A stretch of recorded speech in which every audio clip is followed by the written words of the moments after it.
Po flasim për temperatura ekstreme, mot ekstrem, po njihet anë kënd botës, por si do ta kemi motin në Kosovë, do të kuptojmë përmes bisedës të cilën ne do realizojmë bashkë me zotrin Besim Aliu përmes një lidhje të drejtë për drejtë, e që e kemi nga Instituti Hidrometeorologjik i Kosovës.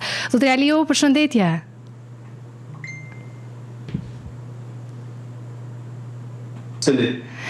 Apo e ke nxehtë personalisht, tregom.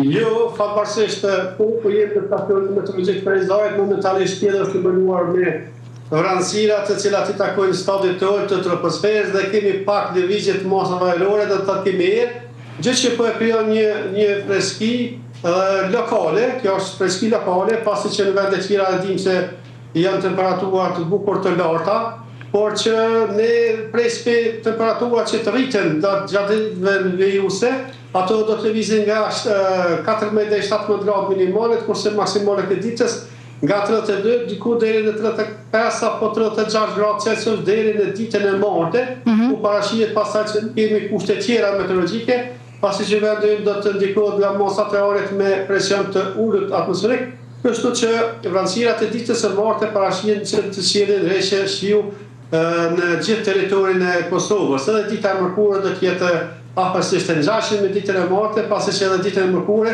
parashihet kemi rreshe të cilat do ta përfshijnë, do të thotë pothuajse gjithë territorin, jo nuk do të jenë të intensitetit të njëjtë sikurse i patëm në të fundit, por që këto rreshe do të ndikojnë pastaj në rënien e temperaturave maksimale, gjë që do të kemi temperatura tamam tipike verore, por që ne dim se jemi futur ditën 21 qershorit e sot jemi domethënë 25-6 sa herë data sotit kemi temperaturat jo dhe as larta në raport me vende tjera, sidomos me Francën, Spanjën, Gjermaninë, Anglinë dhe vende tjera, por që të ne temperaturat janë diçka më të ulta.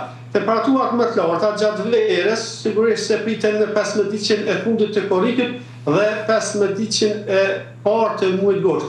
Këto do të ky interval kohor me një periudhë prej 30 ditëve parashihet që të kemi temperatura shumë ditë me temperatura mbi 30 gradë Celsius, por saktë sa do të jetë.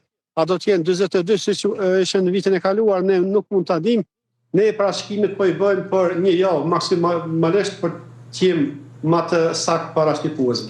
Zotri Aliu, e kuptoj, qytetarët tani më të gjithë po i komentojnë këto ditët e nxehta dhe në vazhdimsim ka rastis që të bisedojmë me shumë prej tyre ku kanë thënë se verat nuk po janë më siç kanë qenë dikur. A e konfirmojnë këtë edhe matjet e institutit? Apo dallon vera nga vera? Po, sigurisht se ne po në vitin e kaluar patëm 42 gradë temperatura. Ato nuk risuan vetëm Kosovë, po në pjesën më të madhe të Europës.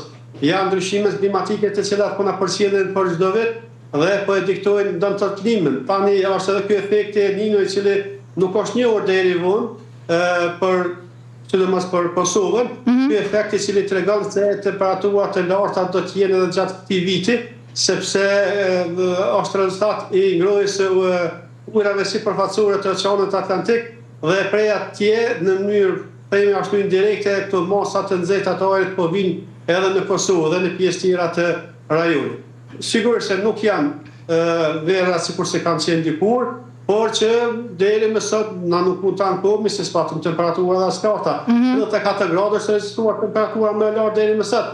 Kemi pasur edhe mjaft rreshe të cilat kanë ndikuar shumë pozitivisht dhe sipas bujqëve redimentet e grurit nëse të themi Perëndia e ruan nga breshëri sepse në këto situata të ndryshimit të temperaturave kur kemi rreshen mund të përcillen edhe me breshën, por që mos jenë ato, ne si vjet do të kemi rendimentet e grurit dhe kulturave tjera shumë më të larta se sa vitin që na pas, sepse rreshet ishin domethënë prezent bashkë në ditët kur edhe bimës u ka dashur lagështia.